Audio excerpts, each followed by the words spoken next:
कि जब बत्तियों करे के समय पुराना प्यार कि जब बत्तियों करे के समय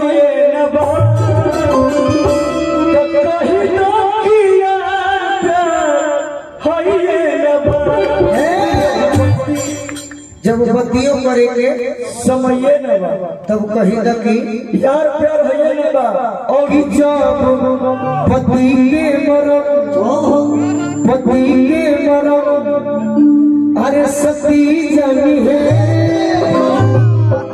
सत भक्तरी में हरिया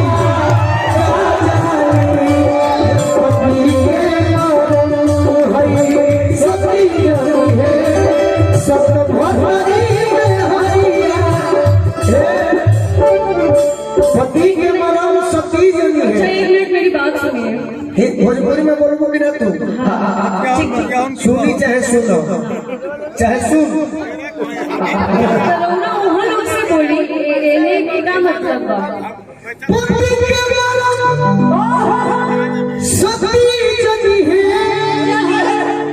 सब भक्तरी में हरिया अरे राजानी मरदा के मरम अरे मरदा जनी है अरे होई मऊबा ही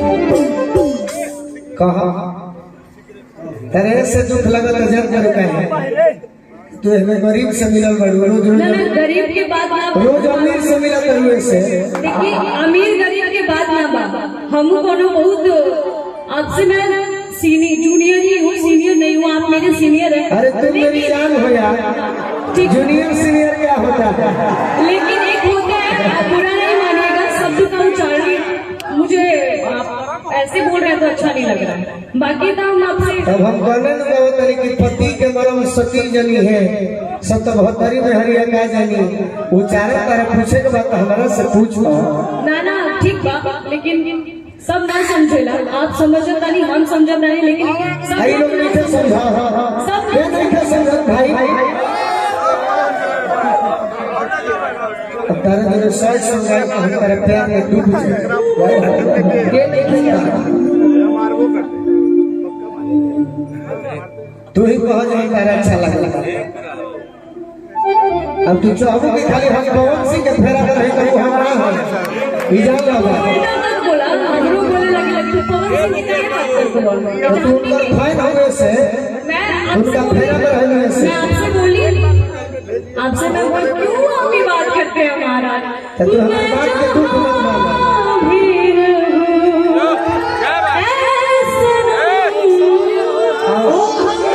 तू राउंडर बनो राउंडर बोलू भैया की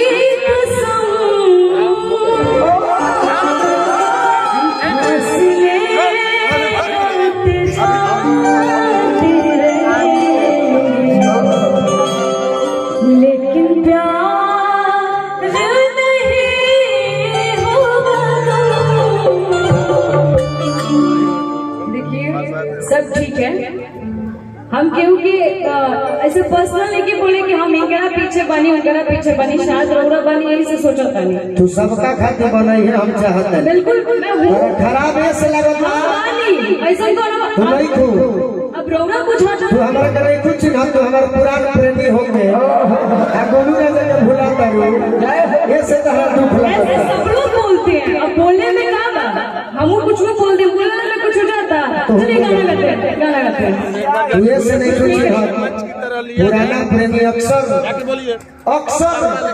नए यार मिलते हैं तो लोग पुराने यार को भूल जाते हैं ये दुनिया की रीत है लेकिन यारी भी चाहिए ना यार भूलने के लिए यारी भी चाहिए होता है अब मुझे ये नहीं आपके गाना तो मतलब गाना से बात कर जाएगी फिर ऐसे बात करेंगे मतलब कर ले जाओ मनाओ के दुखवा आइए नहीं कहो तो ठीक बात होगा उच्चारण करी मनवा के कैसे बोली, लेकिन शब्द की गलत उच्चारण मत करिए। कौन हम सा बोल रहे हैं कि पता ना का बोली। हेलो देखिए रुको रुको अगला जज वकील बनने जज नहीं का ये मंच है पब्लिक के मनोरंजन के लिए क्यों आप घबरा रहे हैं? घबरा अच्छा, एक मिनट, ये बोलने आए हैं ना, ठीक है, मंच है, अगर आपको मौका वगैरह बोलने लग जाएगा तो आपको कैसा लगेगा? भोजपुरी में भाषा होला अच्छा, तुअंती गाना ना गाड़ी में अंदर बाटे, तुअंती कैसे जो हम लोग के गाड़ी दे दिया कहीं कहीं में नीमन भी बाटे, गाड़ी तो गाड़ी तो किसी से पूछकर देखो कि हमने गाड़ी दिया है।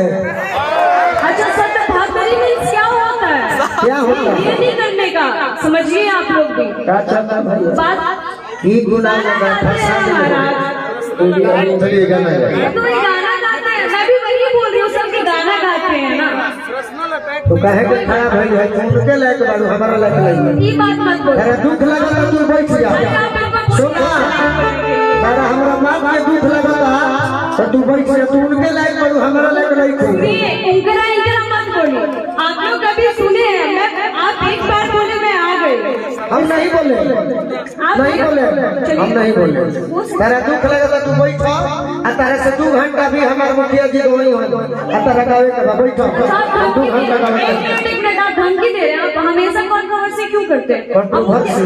हाँ, तेरा कौन बात खराब लगा के हुआ है? हमने खराब गाया है? अच्छा, तो मैंने कुछ खराब बोला है ना? तू बोला ना हम बोली, गाना गाओ। तो तू गाना गा के जवाब दो ना, खड़ा बाड़ू का तू बोला हम तो कम है तो पास करो, नहीं तो बेटा बर्दाश्त करो। सुनिए, हम बर्दाश्त करने वालों में से हैं नहीं, ठीक है? जाओ उनका से गोली मरवाती हो। आप बड़े भैया प्लीज इनको समझाइए, हमेशा अच्छा नहीं लगता है, उल्टा उल्टा ना लगे बड़ा। देखो तारा आनंद नहीं खेल सुना हमारा जो अनुपमा बोले बाड़ी, निशा उपाध्याय बोले बाड़ी, दुनिया गौती का आदत नहीं इस जीवन में नहीं की केहू के संगे बोले एल्बम में बोले बाड़ी। मंच कोई अखाड़ा बा इस इनका खराब लगता। मैं आपकी बात से अग्री कर रही हूँ, हम माना चली राहुल बात, हम पहली बार ऐसे मतलब मंच शेयर कर रहे हैं, लेकिन हम आपके जूनियर वाली रोना हमरा के सिखाई ना, फिर जूनियर को हद रोना सीनियर वाली हमरा से कैसे सीनियर बना पागल रोना हमरा के सिखाई नहीं ना, काम के तुम करे साथे गाओ, ओकरे साथे ठीक बाड़ो, ये गलत बात है। सुनिए हेलो गाना गाइए लीजिए। हम तो तरह बोला तरह एक गाना प्ले करिए, महाराज आप लोग हंस रहे हैं, गाना प्ले। तुम्हें बाबू यही खातिर सुनो कितना लगा? दोस्त मेरी, आपको आइडिया नहीं है बिल्कुल मुझे आइडिया दुनिया में जो यहाँ लोग रुके हुए हैं, इतना जान लीजिए कुणाल भैया, इतना मैं जानता हूँ कि 2000 हम अगर किसी भाई पर खर्च करेंगे